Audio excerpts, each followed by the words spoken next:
My favourite children's book is Emil and the Detectives by the German writer Erich Kästner. It was a book that came out in the late 1920s in Germany, and it's a favourite of mine for many reasons. I've read it to my own children and loved reading it, but also it was read to me when I was at school by my teacher, Miss Goodall, when I was about 9 or 10, and our teacher read it to us one chapter at a time.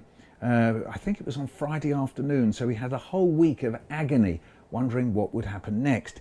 It's really one of the first child detective books, and if you think there have been many since, just think of Enid Blyton, Charlie Higson, Anthony Horowitz, but it was Erich Kästner who got the ball rolling. He was actually a writer of cabaret songs. That was his first profession, but he got into writing this book because he was asked to by a literary agent. And the story is about a boy who lives in the country with his mum. His dad has died, and he has to travel to Berlin and take some money with him. He has to travel on a train, and sitting in the compartment is a rather suspicious man. And when Emil falls asleep, he has a strange nightmare. When he wakes up, he finds that the money is gone from his pocket, and money means a lot to this family because they scarcely have any. His mum's a hairdresser, but she doesn't own her own parlour or anything. She does the hairdressing at home. So they're broke, they haven't got much money, and so by the time Emil arrives in Berlin, he finds he has no money. But he's able to follow the man who he's pretty sure has nicked the money, who's called Herr Grundeis. So what does he do when he gets to Berlin? The answer is he chums up with a whole bunch of boys, Berlin street kids, who help to corner Herr Grundeis. That's basically the story, but it's much more than that because the book is funny. It tells you about the life of these Berlin kids in a way that had never been told in children's books before. These are lively kids with all sorts of conversations about what their parents let them do and don't let them do. And basically they're very free. They run about Berlin doing what they want to do. And Emil is basically saved by this because he was supposed to have been met at the station by his grandmother and his cousin, and he had got out a stop early in order to follow Herr Grundeis, you see. And in a way, Berlin is another character in the book. That's what's partly so wonderful about it, because you feel that Berlin comes alive.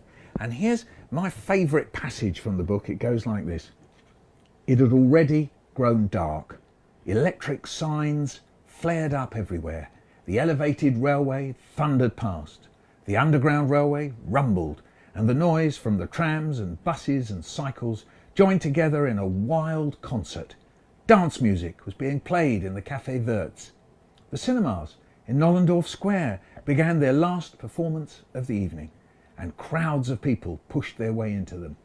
Now you could marry that passage up with really exciting pictures of Berlin at this time by people like George Gross, where Berlin was alive, and it was an incredible city. Some of us forget that because, you know, Berlin was destroyed in a variety of ways. First of all by the Nazis, who destroyed its diversity and its extraordinary life and vigour, but also of course it was bombed and shattered during the Second World War, and Berlin has perhaps taken years to recover from it. So in a way the book is like keeping something in aspic. It shows us a living, vibrant Berlin of the past with all the optimism expressed by these boys solving a crime, and it reminds us of that there is this other Germany, that there is this Germany that was so full of fun and life and culture before these terrible years of the Third Reich that so tend to dominate the way we think of things about Germany.